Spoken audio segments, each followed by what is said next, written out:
international law itself. And just as an aside here, I'm going to editorialize this sort of a tangent. I hate it when people say, you know, you hear people in Congress say, I'm not interested in international law.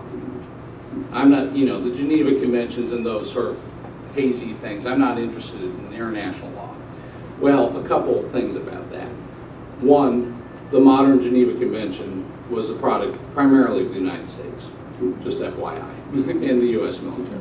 But the second thing, point I want to make about international law is that international law is directly codified in many cases in U.S. domestic law, military law. And that's important here. That's important because when you think about health professional involvement, we think of what happened with the Geneva Convention under the Bush administration as being about a desire to treat detainees inhumanely, right? That the elimination of Geneva, or the suspension of Geneva's applicability, was about giving a green light to do whatever we wanted to the detainees.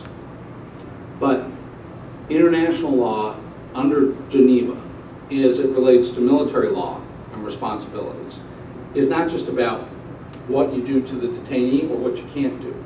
It's about your obligations as a member of the U.S. military.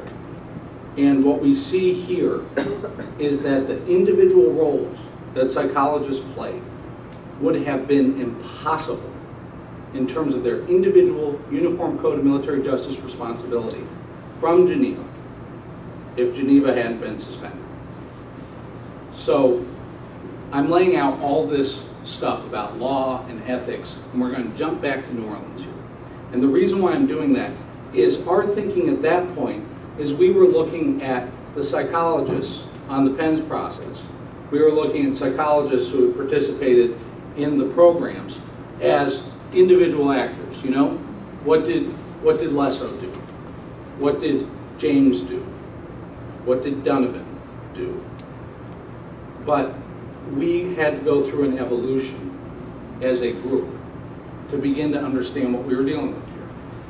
And what we were dealing with here is not a bunch of individuals who are like, hey Bob, how you doing, Gary? Want to go torture today? You know, I'm free. Noon and 5, we could do it. You know, it wasn't like that.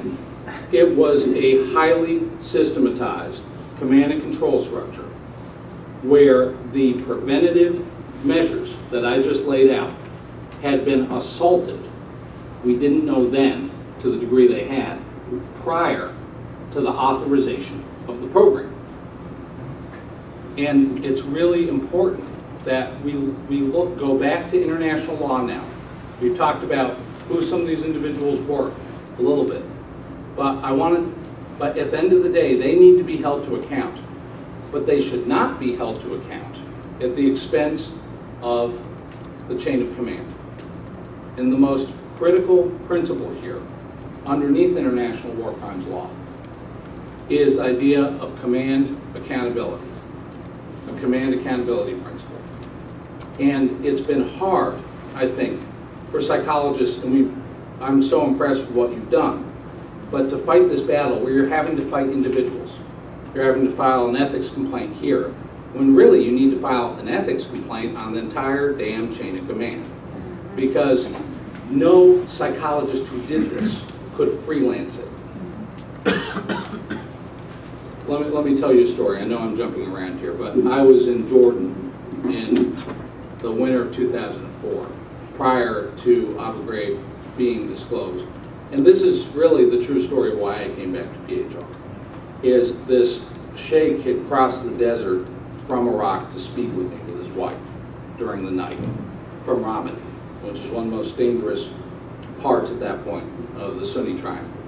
And why he had come to see me when I was at a UN meeting in Amman is to tell me that men and boys in his town had been taken by the Americans to a prison I'd never heard of, and they'd been raped. And he said the word raped.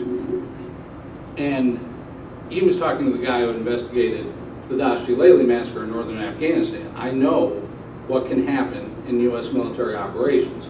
I know what can go south. I know what can go deadly, deadly wrong. But to hear about systematized rape in 2004 from U.S. military personnel, I'm looking at this guy who risks his life to come into Jordan, and I couldn't believe it.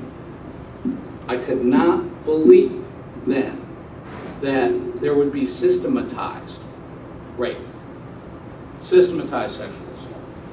But as Physicians for Human Rights found in our report, Broken Laws, Broken Lives, there was systematic sexual humiliation, sexual assault at basically every site that we had evaluated a detainee that they'd been held at. And this is the point, that this was not a permissive command environment. This was not rogue. You cannot have this happen in the U.S. military intelligence services, where there is a manual for everything from tying a shoe to blowing your nose, without a massive sea change in the entire historical structure of regulations. And those regulations are not just laws, it's ethics. It's the synergy of law, international law, domestic law, and ethics. So back to New Orleans. That's what we were dealing with. And we didn't know it yet. We thought we were fighting some people inside the APA who just really wanted people to do this. That we were dealing with a difference of opinion. At that point, it was a debate, okay? It wasn't a debate. At the end of the day, it was not a debate. It was the APA having changed its code. Now, I'm not making an accusation here, but I'm saying, regardless of what happened, they changed it exactly how they needed it to do what they did in the CIA program and the DoD program. They did. So regardless of why, they could have done it on a lark, they could have done it for their health, but they did it. And exactly at the moment the Bush administration needed it. And then they defended the program like a dog on a postman's leg, and they still do to this day. So